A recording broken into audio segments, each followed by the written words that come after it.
Hold on. So what we did was we just entered through the escape tunnel. And remember, we're inside here, so I don't know if your audio is going to work. So we are inside an Atlas survival shelter. This particular model we're in right now is the 10 by 36. It's designed for 6 people, and this has all the comforts of any apartment.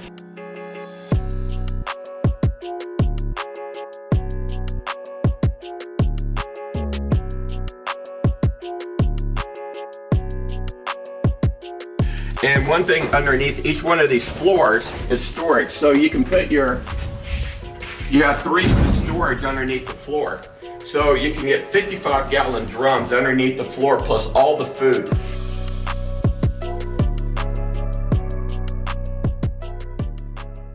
I would say 90% of my clients are just paying cash for the shelter. I don't know their last name, but when a wire transfer shows up to my bank, it's just the amount.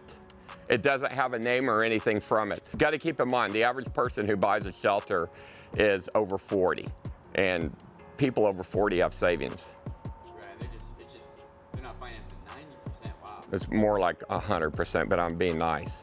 One, they don't want people to know they have a shelter. They're worried about people knowing that they have a shelter. They're worried about one day the government coming. You see, it's actually against federal law to hoard up a certain amount of food. Yet these people are hoarding up 100 times more than what the federal law allows. So in case of a civil catastrophe, technically under martial law, the government has the right to come into your house, take your food, and if they're putting a ban on the weapons, they'll take the guns and the food, and they'll dispense the food amongst the other people. That's just how it is in the United States.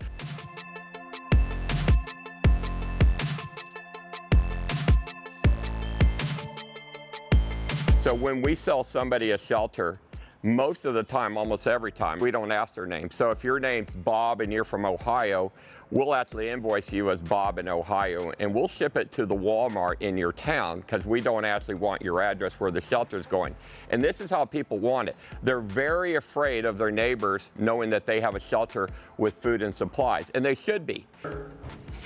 You actually close the door like this, and you lock it down. And then the shelter's airtight. So carbon monoxide, biological or chemical matters will not get through this door because this is a ship's door, and this is gas tight, waterproof, and gas proof. So this door is very important. But yeah, if you've seen it before, yes, you've seen it on ships and in submarines. So we're trying to make it as difficult as possible for the federal government to go back to records and try to find people for in the future. And that's how people think. And it's the federal government. They can find out what they want probably. And I'm trying to help these people get the peace of mind that they want by having the bunker. Otherwise, they feel like, how stupid is it to put a bunker and then let everybody know that they have a bunker, because the first place people are gonna go is to their bunker. Ironically enough, at Atlas Survival Shelters, 55% of the people who are buying shelters are women. And that surprised me. I thought it was going to be almost like 100% men, but no, it's not. It's women are the ones who buy more shelters than men. We do have runs on shelters every now and then. When something happens or a missile crisis, all of a sudden every shelter will sell out in 2 hours.